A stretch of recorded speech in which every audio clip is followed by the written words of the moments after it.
All right, welcome back to another episode of Creedal Catholic. I'm joined today in the studio, socially distanced. We're about 6 feet, more or less. We're a long ways away.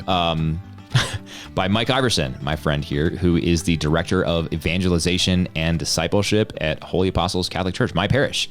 And if you think about that in your head, the director of Evangelization and Discipleship, the acronym is DEAD. Were you behind the naming convention there, Mike? I wasn't. It was bestowed upon me. It was. I had no input whatsoever. Did you raise this as a concern?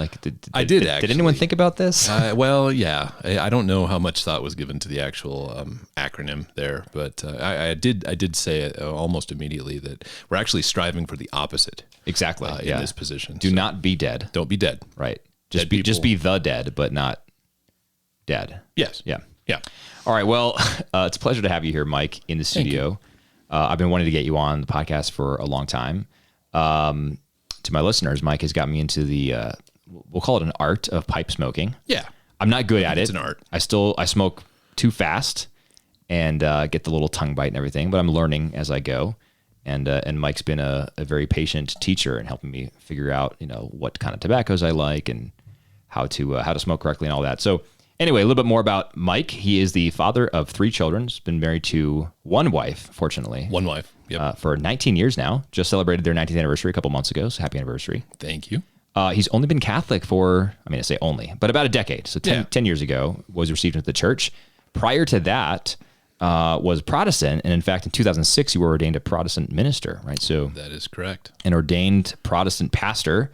And you were working for Young Life at the time, Young which, Life. Yep. Correct me if I, misrepresent any of this, but it is a international, non-denominational Christian organization that focuses on evangelizing young people.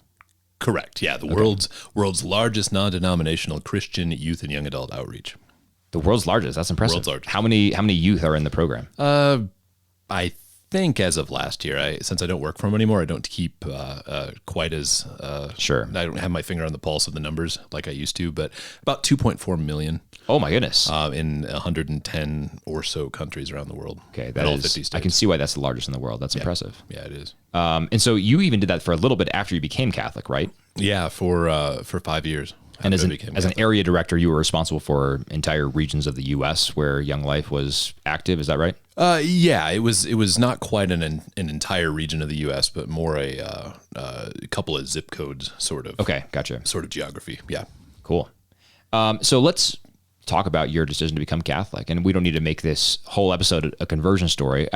There's a time and a place for that, and sometimes it's really interesting to hear conversion stories. There's a lot that I want to talk to you about tonight, especially given your current position working on catechesis in the church, et cetera. Mm-hmm. So we'll kind of save time for all of that. So just give me kind of the highlights here, and maybe let me kind of target the question by asking you this way. When you were Protestant, what was the straw that broke the camel's back for you in terms of becoming Catholic?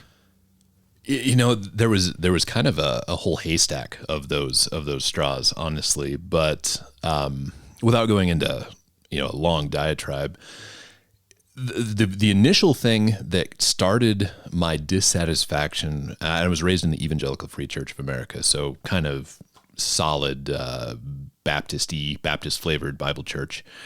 When I was young, one of my earliest memories was watching a movie. It was called The Mark of the Beast, and it was this apocalyptic rapture movie that came out, I think, in 1980. And I probably watched it in 1981 or 1982. So I was little. It sounds kind of like, I think that'd be about the right time, right? When in this sort of cultural milieu, there was a lot of talk of like the rapture. Yeah. End times. What's the Tim LaHaye Left Behind series? Yeah. So the Left Behind series came about, I don't know, 20 years later, 18 years later or so. But yes, in the early 1980s, there was this whole, and late 70s, there was this whole movement of, freak out, get ready, because the rapture's coming. So you need to be ready for that. Well, in a way, I guess, I'm thinking here, and I'm thinking on my feet, so I'm probably getting some of the dates wrong, but it seems to me that was also kind of the high tide of some movies like Poltergeist or The Exorcist, right? Exactly. So like the other side of the spiritual realities as well. Yeah. There's this kind of real, I guess, awareness or maybe cultural obsession or fascination with the spiritual paranormal in that sense. Yeah, absolutely. I think it's, I think it followed the 60s hippie movement, and then this kind of the 70s energy crisis and all that. Then people were starting to think about demons and angels and end times and the new age and be on the lookout. And there was some particularly dated music at the time, like this guy named Carmen. Look him up on YouTube. You can still find some of his. Wait, is he a Christian artist? He was a Christian artist. I know who that is. Then. Oh, Yeah. No, just ridiculous. There was ridiculous, all kind of across Protestant Christianity at that point. But the point with that particular movie is I was 3 or 4 years old, and I watched this. And it was about what happened after the rapture. So there's this contingent of Christians that are left behind. And at the end of this particular movie, there was this little blonde-haired boy with a bowl cut that looked kind of like me at the time. You had a bowl cut? I did. That's amazing. All right. We won't get into that. Nor will I show you any pictures. But at the end of this movie, these Christians who had professed their faith were in prison cells because of because the Antichrist was in power, right? So they were imprisoned, and then they were told that they had to renounce their faith. And the very end of this movie, this little boy is talking to this old man who's not a relation of his, but it's, as I recall anyway, some man that he developed this relationship with in prison there because his parents were gone. And the guards come in and they say, okay, so, are you a Christian? Do you renounce Jesus? And the little boy said, no, because he stayed strong with his faith, right? And he had a red balloon in his hand, like a helium balloon in his hand. The boy did. The little boy had this red balloon in his hand. And then they lead the boy out, and there's a guillotine outside, right? Whoa. So they don't show it, but they lead the boy outside, and then you hear the shing of the guillotine, and then the balloon floats up past the prison window, right? So that was one of my earliest. You said 3 or 4? I was 3 or 4. And I don't know what. I don't know why there wasn't an age restriction on the movie, but I think the greater church mindset was that it's about the end times and Jesus, and everybody needs to know this, and it doesn't matter how old you are. Wow! So that freaked me out, right? Because I was impressionable, I was young. So for the next, probably 8 years or so, every time I was at a mall or at the supermarket or whatever, and I couldn't find my parents, I thought, oh my gosh, they've been raptured, and I'm left behind. Now I'm going to be that little boy with the red balloon. Wow. So when I think back, that was one of the foundational moments in my early Christian formation of what God is like, right? And this whole idea of the rapture, again, it scared the stuffing out of me. I mean, understandably so. That's so it's so stereotypical in a way, right? Just like this formative experience that we have as a young child that leads us to have a persistent belief about something meaningful, in this case, God, that then shapes the next decade of your life. Yeah. Pretty important stuff to not, to be scared of God and not realize that he's a loving God. So that's so sad. It wasn't awesome. I can tell you for sure it wasn't awesome. So how did this, I mean, we don't need to spend too much time on this, but just how did that manifest itself beyond you getting scared at the grocery store? Were you, did you resent going to church every day, or was it about having to be, kind of almost scared into obedience because of the rapture? It was being scared into obedience because of the rapture. Absolutely. Yeah. And then I wasn't resentful of going to church. I was heavily involved in the Awana program. If you're familiar with that, it was, I was in it. Yeah. I was a Sparky. Yeah. Yeah. So I went through the whole thing. So I was really involved in church until really my summer between my 8th and 9th grade year. Okay. So going into high school. 13, 14-ish? Yeah. 13 at the time. And as a brief aside, I will get to the original question of what made me want to become Catholic. But I had a youth minister. I had long hair. This was late 80s, kind of Kurt Cobain grunge era. Post bowl cut. You go to post bowl Kurt cut. Cobain. I had the Kurt Cobain thing going on. I skateboarded and wore flannel shirts a lot, as I still do from time to time. Which is coming back around. So it is for sure. I was into flannel before flannel was cool. You get the lumberjack look. I'm very now. hipster. Yeah, absolutely. Anyway, this youth pastor, I got my hair cut, and the youth pastor came up to me, and he walked in front of a picture of Jesus that was on the wall in our youth room. And the picture of Jesus had long hair and a beard, kind of the stereotypical Jesus picture. Probably very white looking. And very white. Yeah, he was Swedish. And fair hair, high cheekbones. Yeah. He's beautiful, actually, with his long flowing hair. And anyway, my youth minister comes up to me, puts his hand on my shoulder, and he says, "Oh, Mike, you got your hair cut. That makes Jesus so happy." What? Yeah. And as, again, I mean, as I'm looking at this long haired Jesus, like, wait a minute, there's something not right here. So after that, I kind of was pretty strongly disenchanted with the church. Then came back late high school and early college. And so how that rapture thing plays into my becoming Catholic is that I realized for the first time when I was about 19 or 20, that the rapture isn't a universally held Christian belief. That they're actually, even now, the majority of Christians on the earth don't believe in the rapture. They don't believe in this pre-tribulation, Jesus is going to come and take everyone away. You're right. And vanish, disappear his people, right, and leave those who aren't on his side to suffer. And then, so I realized, oh my gosh, not everyone believes this, but I was taught that everyone believes this. And that was almost like a creedal fundamental of my evangelical Protestant faith. Now, is that something that maybe you don't know the answer to this? Is that something that was kind of unique to your upbringing in that? Or was it like the evangelical free denomination that really holds to that? Or it wasn't unique in my upbringing. It's a pretty universally held belief in most fundamentalist evangelical denominations, regardless of what they are, if they're a Bible church or if they're E50 or most Baptists.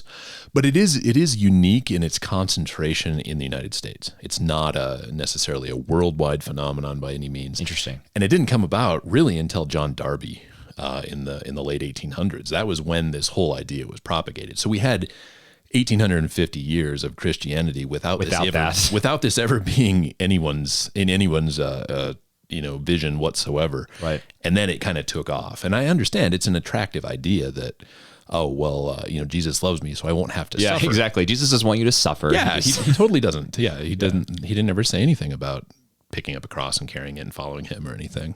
And I'm sarcastic. I was going to say, just to clarify, Mike is definitely using his sarcastic tone, which is sometimes hard to pick up on. He's this very dry sense of humor. But one of the beautiful things about Catholic theology is that there's a strong emphasis on suffering and how our suffering is redemptive. And so Jesus allows us to suffer, indeed wants us to suffer with him.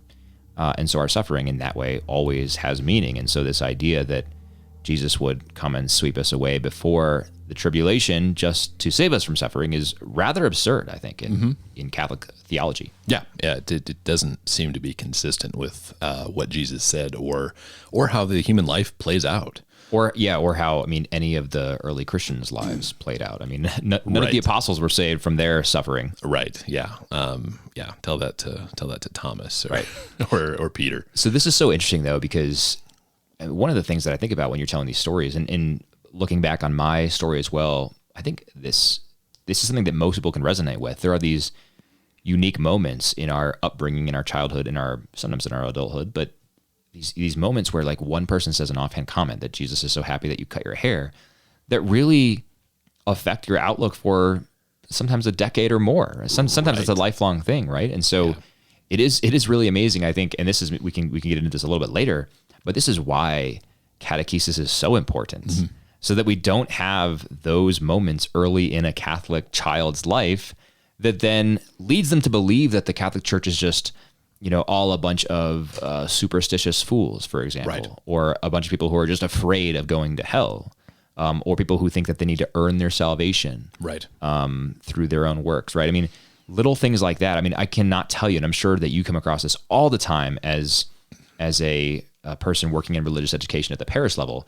So many people tell me they grew up Catholic, so they know what the church teaches. Yes. And those people, what I tell people is that there's no one you will find who declares himself more knowledgeable on the Catholic Church and her teachings than someone who grew up Catholic or went to Catholic school and has since left the church. Yeah, absolutely. That kind of person thinks they know all of it. And normally it's because there were these moments like the ones you just told me about that were so impactful to them, even if they were wrong or impactful in the wrong way, that they've never forgotten those. And I think honestly, I think the majority of the time, this miscatechesis, if you will, it's not intentional. It's usually done with good intent. Like this youth minister of mine, He was trying to encourage me. Like, hey, it looks great. He did it in a very very awkward turtle style, but that's what he was trying to do. But it had a profoundly different effect than his intention. So, and to your point with catechesis, and particularly the people that know the most about Catholicism, usually being those who went through 6 years or 8 years or whatever of Catholic school and then left. Yep. One of the things that I like to tell parents, because we do at our parish, we offer faith formation for kids from age 4 all the way through 12th grade. And then we have adult education classes after that hopefully pick up, that people will pick up afterward.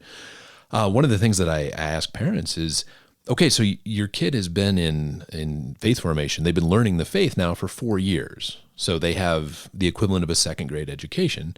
And you think that that's enough. In what other realm in society would a second grade education be considered enough? That's a great point. And we're studying, this is the God. This is the church. This is 2,000 years of church and, infinite years of God. And it's the biggest, most rich, most deep, most profoundly interesting and challenging topic that we could ever fathom.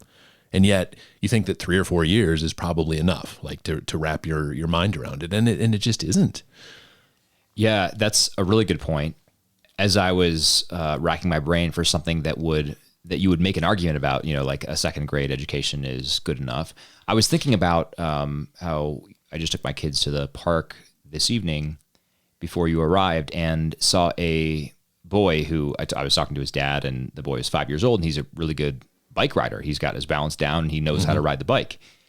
And, so he's not quite in second grade. He's probably, depending on how old of a 5-year-old is, right? Kindergarten, maybe first grade, right? And he's got the bike down. And so, that might be something where like the parent's job is done once they teach the kid how to ride a bike. And maybe that happens by second grade. But the difference is you don't stop riding the bike at that point, right? Like it's something that you just keep doing and you keep inculcating that. That stands in stark contrast to, religious education classes where parents think my kids hit their first communion, they're done. Right. We don't need to do any of this anymore. Because what ends up happening more often than not is that person stops going to mass. So that family goes to mass irregularly. They become the Creaster crowd. It's not a priority for them. And so it's really not like riding a bike. And I think maybe I'm taking this analogy too far, but maybe it's telling because on the other hand, if you don't ride a bike for 2 years, for 5 years, maybe even for 10, 20 years, you'll still know, that's why there's that expression. It's like riding a bike. You never forget. But I think sometimes people take this approach to the faith that it is like riding a bike. It's something that's nice to have. It's something that's enjoyable to do when you want to ride a bike. And it's something that once you've received communion, you've had your first communion, once you've had the second grade formation, you can go back to it whenever you want. But that obviously is a complete distortion of what the Christian life is supposed to be. Absolutely. And to take the bike analogy even further. Oh, let's just drive this thing right into the ground. Yeah. Well, pun intended, right? Is a bicycle the ultimate locomotion? Is that the greatest possible form of transportation that we can experience in life? No, it goes so much further. And learning the principles of inertia and whatnot and in riding a bicycle is great. And that then prepares you for hopefully driving a car someday. And then if you go on in certain fields, that could prepare you for flying an airplane. Right. You understand bodies in motion. You start to understand physics, not through a textbook, not through just a mere intellectual means, but through experience, right? Through experiential means. Yeah. And the same with our faith. If we're not continuing to delve deeper into the riches that are the study of God and theology and the study of the church, then we're really stuck riding our bicycle the rest of our lives when we should be, in a fighter jet or maybe even spaceship. Even a spaceship. I didn't want to geek out. Oh no, totally. Let's talk go about that. But one of my favorite movies is The Martian. Oh, okay, yeah. All right, well, let's go back to your story here. So, Yeah. So we left Let's this wrap that up. with Jesus being happy that you cut your hair. Jesus was indeed happy that he cut my hair, that I cut my hair. White Swedish Jesus, I Yeah. believe, most accurately, was happy that you cut your hair. Hey, so anyway, this idea then that I discovered that the rapture wasn't something that was hard, fast, universal Christian theology was the beginning. That was probably the first straw that broke the camel's back. Back to your original question. From there, I love those seeds though. Those things that just plant, and they're just like the Mark of the Beast movie planted this very strong seed that God was a wrathful God. This other interaction planted a seed that maybe there's more out there. And that was exactly it. Is I then realized, or came to start thinking, well, gosh, what else that I learned might not be a universally held truth? Yeah. Because obviously everything, because I was in this one denomination my whole life, everything was the gospel truth, whether it was the gospel truth or not. So then salvation. We were Calvinist as a denomination, even though they don't really lead with that. But predestination. Yeah, I didn't know that about E50. Yeah, if you boil it down, it's basically Baptist, and Baptists are basically Calvinist. Yeah. It's not as pure as Presbyterian Calvinism by any means. Right. But they're not quite as upfront about it. No, yeah, but it's down there. Yeah. Right. Yeah. So then it came to predestination was the next thing. Right. And the thing that I couldn't reconcile was, if God created us all and he creates some people predestined for heaven, then necessarily the flip side of that is he's creating people for hell. And that isn't compatible with this God who we know to be love. So soteriology then, and this is this was going on while I'm in seminary, after I was ordained, which was weird that it was that progression. But so I started with Young Life. I was ordained after a year of seminary, and then kept going, and I actually stretched out a 3-year master's degree into a 9-year program. As one does. Yeah. Well, I was working full time and had 3 kids and all that. For sure. Yeah. So soteriology became the straw, I guess. I was looking at Wesleyan theology and Methodist tradition, looking more deeply into Calvinism in its various iterations, whether it was Reformed or Presbyterian or what have you, and then looking at various Bible churches. Got pretty interested in the kind of the emerging church movement of the early mid 2000s, like 2005 ish. Is that the Vineyard? Is that part of that? They're I don't know if you'd really consider them to be emerging church, but like there was a number of, like, Mars Hill Church that Rob Bell was the pastor of, and one in Portland, the Imago Dei Church. Very Catholic sounding, probably not very Catholic. Not very Catholic, but they were in the emerging church movement. One of the things that it first introduced me to was liturgy. Yeah, and because there was this kind of neoclassical approach to the liturgy. Because the idea is go back to the way the early church was. Exactly. Yeah, go back to the way the early church was, but it definitely wasn't Catholic, because we know that's wrong. Right. That's kind of the presupposition of the movement. But it did introduce me to the beauty of the liturgy and to art. And there's some element of sacramental appreciation in that as well, right? Not in the Catholic sense of sacraments by any means, but yes, there is a sacramental appreciation. Things like baptism and communion have a lot more gravitas than they do in most Protestant Bible church sort of traditions. So that was kind of this growth. I had this really, really steep growth curve in that particular point in my life where I'm in seminary. I'm learning, a ton of theology. My degree's in theology, and coming to realize that all these things that I held to be true were not necessarily just face value, easy answer truths, and that they could be delved into a lot more deeply. So that's what I started doing. Systematic theology is what I was studying, and the beautiful thing about that is I had a Finnish professor, Dr. Veli-Matti Karkinen from Helsinki. Great name. Yeah, he's a Finnish Lutheran. Really smart guy. He's the most influential Protestant systematic theologian that's alive. He was a student of Wolfhart Pannenberg, if you know who he was. That's okay. But Pannenberg was this great theologian, kind of the previous generation, and then Dr. Karkinen took over for him. Anyway, he's taking his class in systematic theology, and he had us read, of all things, he had us read the De Verbum and the Lumen Gentium and a number of documents from the Catechesis of Trent. And so that was the first exposure that I'd had to anything more than, as we talked about, your super well-informed Catholics who went to Catholic school and then left the faith. That was the only Catholic witness that I'd ever heard.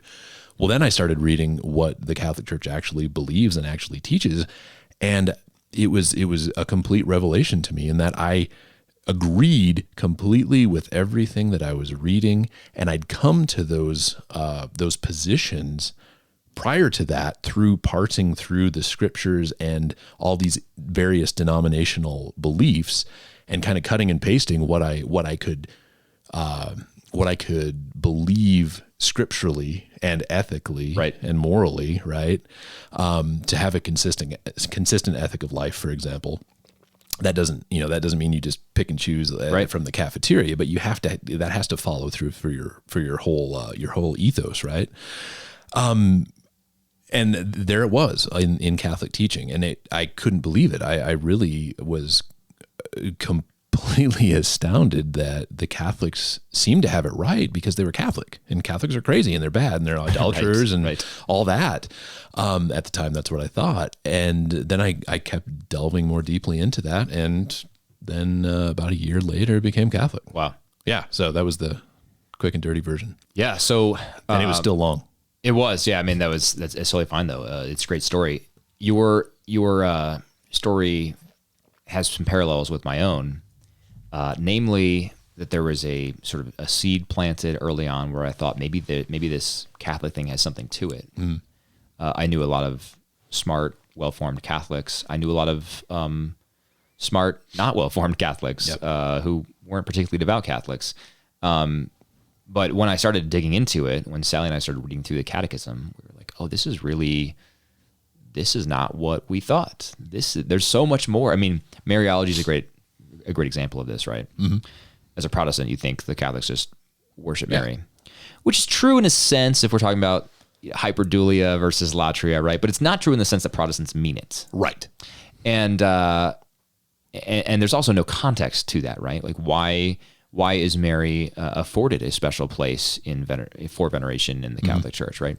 And so when we were reading through the Catechism, these sections on Mary were just all of a sudden making a lot of sense. Mm-hmm. And yes, they still kind of offended our Protestant sensibilities to some degree, but once properly contextualized, you could see it. Sally often used the example of putting on Catholic glasses, right? And by that she meant viewing the world with Catholic eyes, in such a way that everything coheres and everything makes sense. Yeah.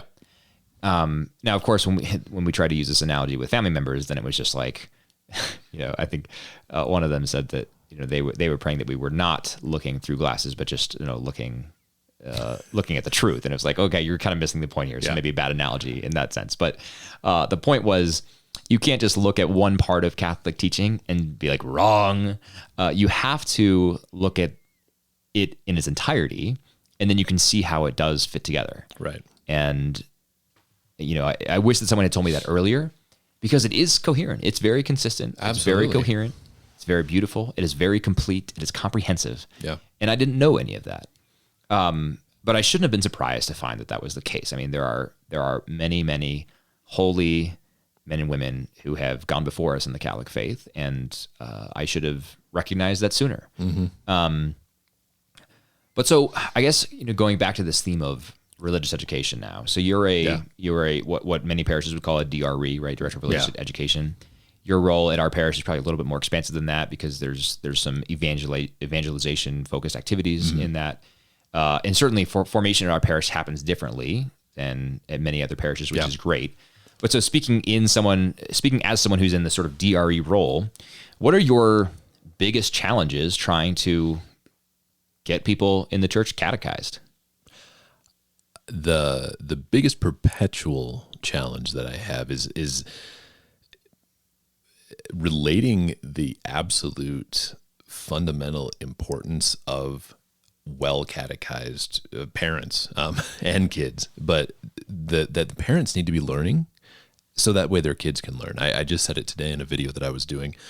You can't just rely on the do as I say but not as I do approach to catechesis. If it's not something you're living, if it's not something that's part of your life, and it's not something that's a part of your family that's being actively engaged and lived out, it really isn't. Then it's just information. It's just like studying any other textbook, right? If that's how you as a parent and you as in the general directory of catechesis, it says that parents are the primary catechists of their children in the faith. And if you as a primary catechist, you would rather go watch a Broncos game than go to church, or if you don't take it seriously, then your kids aren't going to take it seriously. And it's not as it then pertains to my job, I can't fix that. None of our catechists can fix that. There's no book that you can give a kid. There's no curriculum that you can give a family that's going to be the magic bullet to solve that problem that really has started at home with the idea of our Catholic faith just being something you learn about, but not something you really do. So that's the number one. And it's a multifaceted issue, but that's the biggest issue that I have. And then more specifically, I guess, in that is relating the whys of the faith, and not just that we're teaching our kids a certain, like a Baltimore Catechism style question and response set of answers, right? But rather that they understand why this matters. And that I think is something that we've, at least in recent history, I know I've only been Catholic for a little over a decade, so I can't speak too far into the 20th century, but it seems as though we've done a really good job of giving kids answers, but not providing them with the actual questions. And that's absolutely fundamental. If we can engage kids' curiosity, and the same goes with adults for that matter, but if we can engage the curiosity and the sense of wonder and the reality that God is so immense and so great, and this life with Christ that we're called to, this life within the church, and this life of constantly discovering who God is more and more fully, is such an adventure. It's such a great, it really is the great adventure in life. And really, if all else went away, what would be left but God, right? It's the most fundamentally important reality in existence. Yeah, we were just saying the other night when we were together on Tuesday, right? God is the non-contingent source of all contingency. Right? Absolutely. So metaphysically, you strip everything else away, right? And the one thing you cannot strip away is God, right? Yeah. So when you said the Great Adventure, it reminded me of Stephen Curtis Chapman, who you probably are familiar with. The Saddle Up Your Horses, We Got a Trail to Blaze, etc. One of the great songs of my youth. Yeah. Good song. Okay, so back to this idea of the parents being the primary catechists of their children. Do you run into problems in the parish helping them get that? Because I imagine that as a DRE or a DED, as we say, I imagine that you have parents who basically say, like, what does my child need for confirmation or for the Eucharist, right? And what is the church going to do to get them there? Mm-hmm. And the parish certainly has a role to play in doing that. And I think, correct me if I'm wrong, it seems like maybe the role of a parish director of formation is really kind of to fill in the gaps when the gaps need to be filled. Mm-hmm. But the parents need to be doing that. Right. Not every parent can, but the parents really should be trying to. And so I imagine it's probably challenging when people come to you and basically say, like, okay, my child knows nothing. They've slept through Mass ever since they were a baby. Right. Twice a year. Yeah, exactly. They sleep through the Christmas and Easter Masses, or we don't even bring them to the midnight Mass or whatever. Right. And I'm not trying to cast aspersions here. I think really most times it's a lack of understanding of the gravity of this and the gravity of the parent's role. So how do you deal with that? How do you try to sort of shape a parish culture to put the onus of formation on parents for their children? Mm-hmm. It's a constant dance, really. But what we've had at least a reasonable amount of success with is first of all, we don't have any drop-off programs. That's good. Yeah. If the kids are in class, that means the parents are in class. Perfect. And that's just that's a first level commitment. So if you want to do faith formation here, this is what that means. Just on that note real quick, Sally taught religious education for second graders, I think it was, at one of our previous parishes. And it was awful because the idea was families go to the early mass and then they go to faith formation, or the parents take their kids to faith formation during the second mass. But what would happen is, and you could probably see where I'm going with this, parents take their kids to Sunday school, drop them off, and then the parents go to mass. Yeah. It's like, no. Yeah. You are missing the point here. Right. Yeah, that's a double whammy, because the parents are missing out on that catechetical opportunity, and then their kids are missing out on mass. Exactly. Right? I mean, exactly. Yeah. This is that's a double whammy. So that's kind of our first level. It's not optional.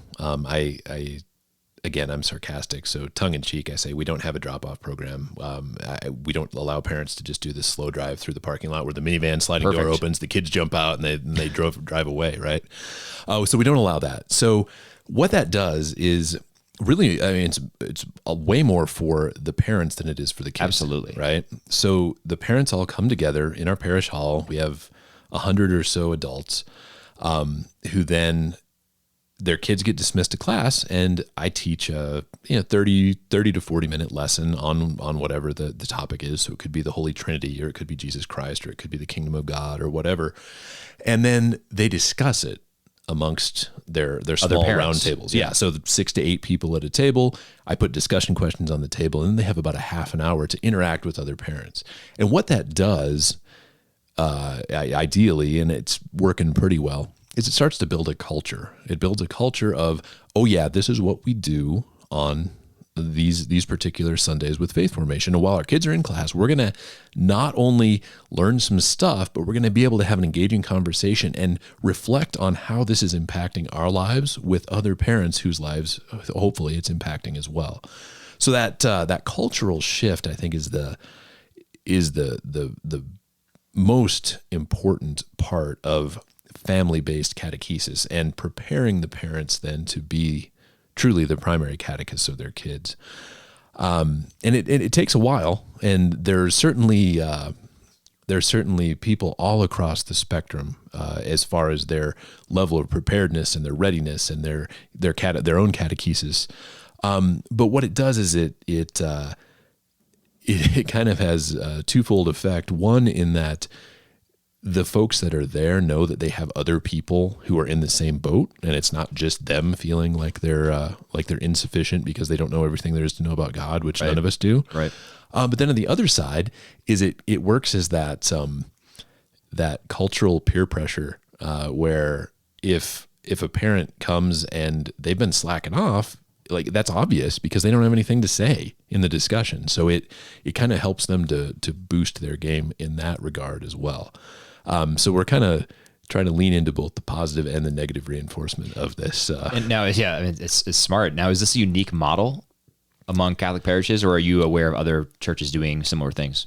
There are definitely some other parishes doing similar things. I don't think, at least in our diocese, I don't think there's anybody that's doing it exactly the way we are. Sure. By any means. And it was started at least a decade ago at Holy Apostles, and it went through a number of different iterations in that decade. And then for a little over 4 years ago when I started, we restructured it more with more of this, more of the focus on building a culture and more interaction and far less lecture. It used to be a lot more lecture-y. So the adults were basically in a class just like their kids. And I really don't want that, because I want the wealth of experience and richness of knowledge that's present in that room to be shared with each other. Absolutely, and not just be hearing from me all the time.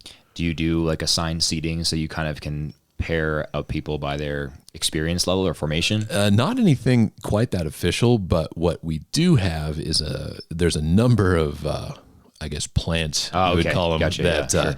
that I kind of ask Yeah. as they come in, to look around and see where Yeah. people are sitting, and if there's tables that obviously look like they're not thriving in their conversation, to go sit at one of those They can tables kind of be a and aid. facilitator. Exactly. Yeah, that's smart. Yeah, and this last year we actually started. We started a couple, and it ends up being sometimes it's 2 tables, sometimes it's 3 tables, but of Spanish speaking discussion in particular. Oh, that's awesome. Yeah. And that's been huge, because there's not a overwhelming majority by any means of native Spanish speakers, but there's a strong contingent, a strong percentage. And I discovered, I mean, it's after the fact, after we started doing it, I thought, why didn't we do this to begin with? But the discussion that folks can have in their native language is so much better than speaking a non-native language. So that's really helped That's great. boost the overall vibe. No, I just love I love the gift to the church in America that native Spanish speakers can be and often are, because they are growing up in families and households that take their faith very, very seriously. Yeah. I'm sure you've seen these people at daily mass at Holy Apostles, but there are a significant number of native Spanish speakers who are there, and these are like grandmothers bringing their grandkids to mass, and it's just so beautiful to see that. So I didn't even know that we were doing that at our family faith formation, but I'm really glad to hear that we are making a space for them to contribute to the life of the parish. That's awesome. Yeah, and it's again been a real boon to the general feeling of both welcome and also the catechetical impact of the faith formation program.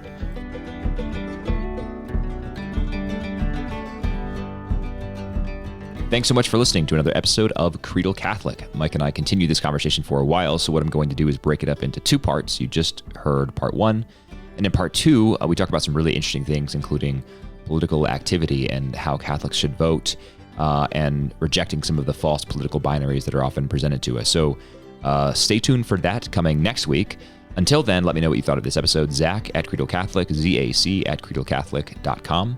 And you can send me a note if you want to get in touch with Mike. I'd be happy to put you in touch with him and connect you there. So send me a note, Zach at creedalcatholic.com. And until next time, God bless you.